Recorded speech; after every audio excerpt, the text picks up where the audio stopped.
TGR News, broadcasting from the State of Israel. Welcome back to TGR News. Hello, hello. Well, we had another great week of passing out food. This week, I put out a little short clip. You probably saw it, where I was from the military, so I was able to get some time off to do this very special and wonderful mission of ours that we're in it together, to passing out the food to the people here who desperately need it, and then straight back to the Army after we do this news broadcast. The people in the Army know what we do here in the TGR News and the Golden Report Ministries, and they're all very supportive. So that's the main reason, one and only reason, actually, why I was able to get out and do this thing. So I appreciate the time off to be able to do it, and I definitely appreciate everyone's support that you guys are giving to be able to keep feeding the people here in Israel. And it is so wonderful to be able to help these precious people. So as we always say, thank you so much. And also, if you're not part of the ministry yet and you want to be a part of what we do here at the Golden Report Ministries, there's always the links below all of our videos to go to Patreon or to the support page. Or if you want to just go to thegoldenreport.com and go to the Support Us page on the website, and you can choose whatever way from is most comfortable for you to be able to send your support. So we are so thankful for everything you guys do, that it allows us to do what we do with your support. So thank you, and God bless for everything you guys do. Well, you want to get into it? Yes, let's do it. Well, this week, I'm going to have to really stick to my notes, because I just came back from hours ago from the Army, and I have a lot of information in my head that I know I can't talk about. So I got to be very careful. So we'll stick to the notes. Yes. I got to stick to the notes. Do that. Yeah. Okay, well, this past weekend, Israel made an airstrike in Syria on yet another stockpile of weapons from Iran. What makes this time different is when the Israeli fighter jets were on the way out, coming back home after the airstrike, Russian forces in Syria fired an S-300, that's their missile they use most oftenly, at them. The question is this going to be the new norm? Is this what Russia's doing now? Is Russia's, of all this time, Russia's always said they've had their military in Syria not to support terrorist activity and hinder Israeli attempts of stopping terrorist activity. Their official position was always to help with the peace and help with the region and help with everything. So that's why they've never fired against Israel. We know that Russia's real agenda is not to be with Israel and the U.S. They support terror. Yeah, but it because they were hiding it. They wouldn't go so far as to fire at us. But now it happened. Question is, was it a mistake? Was it a one-guy thing? Is this a new thing that Russia's now decided, since we know what Russia's going through right now with Ukraine? Maybe they decided, okay, we'll just go ahead and maybe it's a statement. Stop with the charades and so it's a big question. We'll have to wait and see what happens with that. Yeah. For right now, there hasn't been any communications about it specifically between Russia and Israel or anything, and so we don't know very much, but time will tell. Yeah. Yeah. At the beginning of the week, 2 young Jewish guys went fishing at the Akko port when 20 young Arabs attacked them with bats. They were able to run away without being seriously hurt. Yeah. That's. They just went to go fishing. Israelis like to fish, Yeah, but it's. I looked at the interview with these guys, and they're horrified. Of course they would have been. Of course, yeah. And just 20 guys coming. It looks like this is the end. You're just gonna finish your life. 20 of them running at you with bats. Yeah, and the only way they run away, there are other fishermen try to get involved and help them. If not, just they'll probably kill them. Oh, for sure they would have been killed.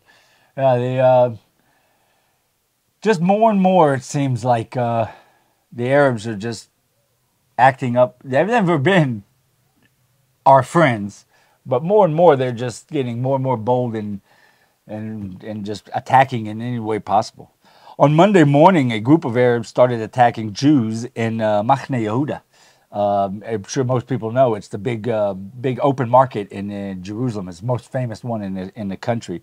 It turned into a large fight scene like from the movies with chairs and tables being thrown, and also no one was at the end seriously injured. But also, again, it just goes to show you I mean, not every Arab is a terrorist that straps on a suicide vest or takes a gun and shoots, but they're all against Israel and Jews, and it just shows you that the average Arab he just hates us, and he's always attacking us, and doesn't see the that we have the right to be here, to exist, period, especially here. Yes. Yeah.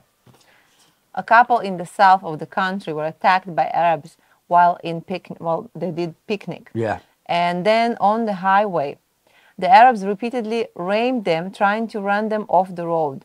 Thank God they were able to stay on the road and get safety. Yeah. I heard this. They called 911 police, in Israel, and they recorded. We have a conversation recorded, and you can hear. That's the horrible. fear in both of their And the his husband wife, and wife. his wife screaming, and he's trying to stay calm, but he's panicking.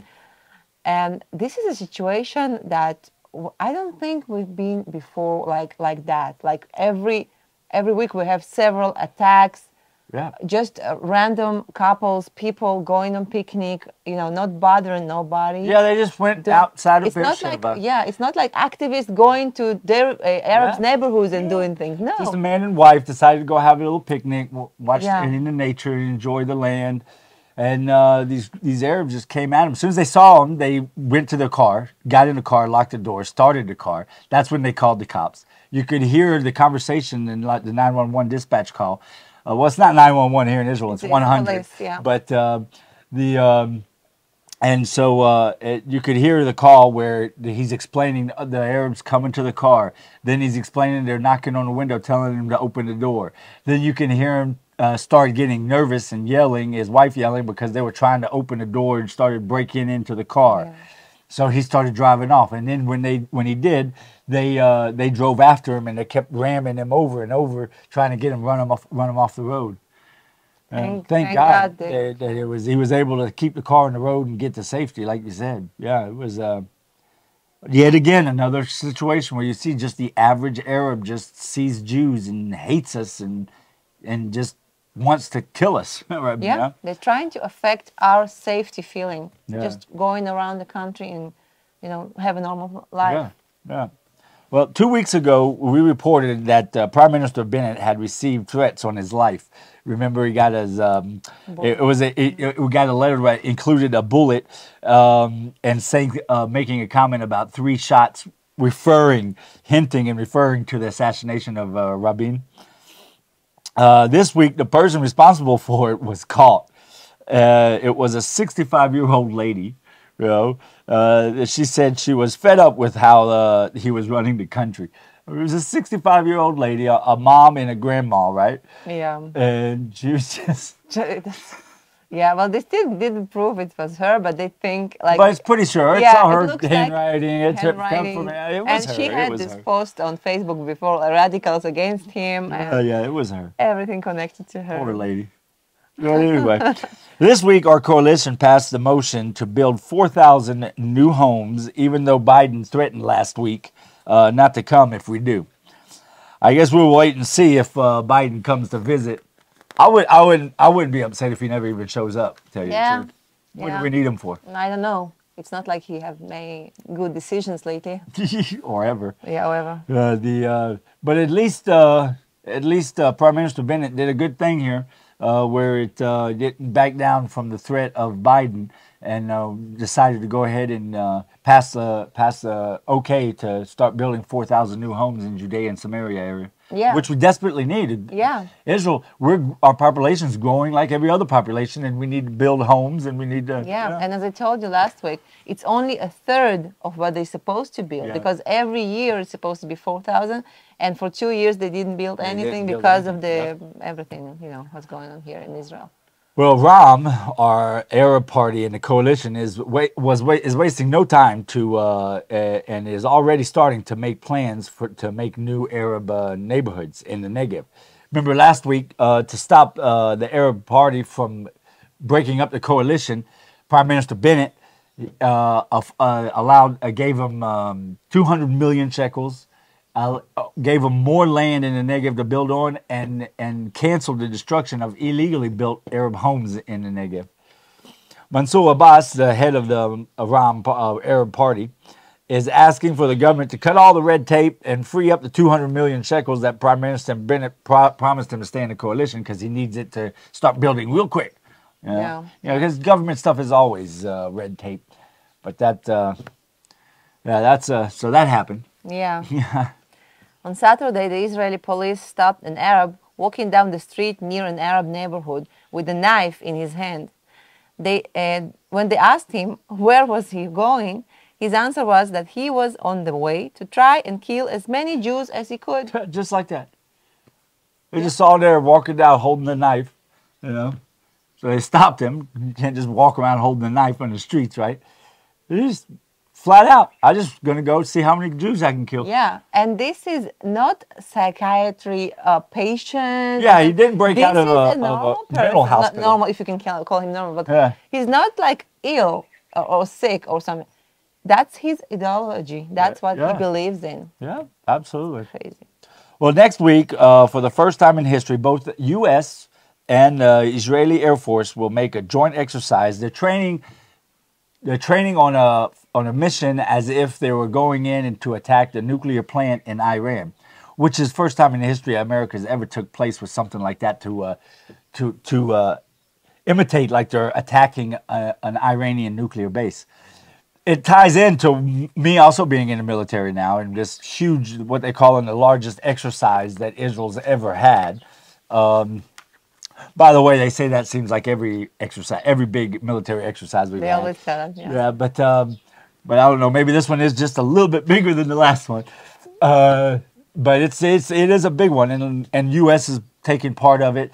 Well, this week we've already started to see in the skies in the Middle East military planes, military refueling planes, and U.S. military and Air Force, and so you can see, it's going to be a big one, and like I said from the beginning, I've been really busy because of those exercises. As soon as this is over, I have to go back and do more and keep going all next week as well. So yeah, it's a big deal what's going on with military exercise right now. For me it's a big deal because they admit, things can happen. Yeah. Because until now it looks like America is just thinking like, no, they'll never get their nuclear weapon, they never attack. That's the feeling that they're trying to us to feel. But it looks like, okay, let's see if it happens, what we can do, Exactly. Yeah. So it's good. Well, during an Arab funeral in Jerusalem, the Arabs became very violent and at the cemetery. They even went as far as ripping out the tombstones and throwing it at the police that was trying to take a handle of the violence, try to stop them from being so violent. I mean, taking tombstones. That's another proof that they don't care about this poor journalist, or they don't care about they don't have no nothing respect for holy anything. for them. Nothing's holy and for sacred. them. Yeah. They just go and rip the tombs of people who died there, and Arabs, by the way. They're like Muslims. Yep. Yeah, absolutely. Well, on Tuesday morning, an Arab terrorist attempted to stab and kill a soldier on guard. Thank God the Israeli soldier wasn't harmed. They was able to neutralize the guy pretty quick. But more and more, we could tell we get. Prime Minister Bennett needs to get on top of it quick. We need to make a big show of force to stop him as soon as possible. Like I've mentioned it before. 20 years ago, we had wave of terrorist attacks here in Israel with over 1,600 Israelis killed over the span of a year and a half. It took us a year and a half to get to the point where the military decided to finally do a big show of force and really go in and get the terrorist cells. And it put a stop to it for almost 20 years. I mean, you have your random, but this every day, a few times a day, it's Yeah. On Wednesday at the Hadassah hospital, an Arab patient passed during a medical procedure. The family members became violent, attacking the medical team and destroying medical equipment. Yeah. It was ruins. I saw the videos and the pictures, everything, computers, and it's very expensive equipment. Yeah. Medical equipment. Medical equipment. They knocked on the doors of the hospital rooms when the other patients were trying to break in, where the poor doctors was hiding. Some of the doctors just ran to hide because there were many people. They say like many, their families are big, pretty big families, big families. So they break into the halls and start running and destroying things and attacking doctors. It's crazy. It's just the people, they're just doing their job and trying to help you. And yeah, just insane. Things happened. They're just insane. Just show again what mentality they have and how they, how can you negotiate with people like that? You can't negotiate with anyone who doesn't want to negotiate. You can't negotiate peace with anyone who doesn't want peace. You can't have a real conversation with someone when they're looking at you. The only thing they think is you should not be on the face of the earth. You can't have a conversation. They've been raised in the school. They believe that we are pigs and we are the worst thing. Yeah. Well, in the past 10 years, the price of homes in Israel has gone up 30%. In 10 years, 30%. Half of that, 15% of that, is in the last year alone. On top of that, now the new coalition decided to raise property taxes. So now you're going to pay more on property tax now too, Arnona. And by the way, they blame the rise of property, how much a property costs, how homes cost here. They blame it on Bibi. But in the past year, it's gone up, not 30, the 30% is 10 years. In the past year, half of that went up in the past year when Prime Minister Bennett is Prime Minister. Yeah. But somehow it's Benjamin Netanyahu. It's Netanyahu's fault. But anyway, everything's Netanyahu's fault in this coalition. Yeah. Well, the main thing from this is that more and more families cannot not only buy, not house, not apartment, they cannot rent because rental prices going up too, of course. Yeah. It just well, to buy a home here in Israel, you have to come up with half to put down to get a mortgage. Yeah. The reality is the young couples in Israel will not ever own a home. As if nothing changes, they will never own a home. They will rent for the rest of their life. Average home in not an expensive area is over $1 million shekels. Yeah. Say about 1.5 million shekels. Yes. Okay, that's so they have to come up with $750,000 cash. Excuse me, 750,000 shekels cash, which is over 200,000, almost $250,000. When the price of living, and they have to still rent, and the rent's going up, and they have to buy food, and food's going up, and they'll never. It's impossible. The reality is 40 to 60% of the young couples today will never own a home in the state of Israel if everything stays as is. Yeah. Yeah. This is really sad. Yeah. And not only that, but think about these when they get older, when they're in their 70s and their pensions are small and rent's gone up and they don't own a home, they won't be able to afford to live. Yeah. Anyway, something's got to change. I actually believe it will change because there's no choice.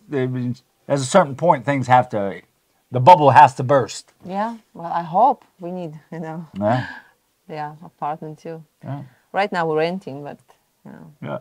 You got anything you want to say? I don't know. I missed you. Missed you too. I missed you, yeah. You're in the army, and I know it's very important for Israel, for people of Israel, that you're protecting them and doing your important things that I cannot know about. But yeah, come back. Oh, I will. I want to make I will. videos with you. I Let's will. make some Yeah, videos. we need to go back out and make travel videos. I saw a place the other day traveling, but in the military that I never even knew before. That's a wonderful thing. You think this country's so small, you'd think you'd know everything already, but no, I'm always finding new things. I found a new place. I have to research it when I have time when we get back from the Army. We'll get back doing the videos. We enjoyed making the videos for you guys. Yes. Well, like we said always, like we always say, we appreciate all the support you guys give us, letting us take care of the people here in the state of Israel. And if you feel led to do it by the Lord that's become a part of this ministry, go to thegoldenreport.com. And until next week, Shabbat shalom. God bless.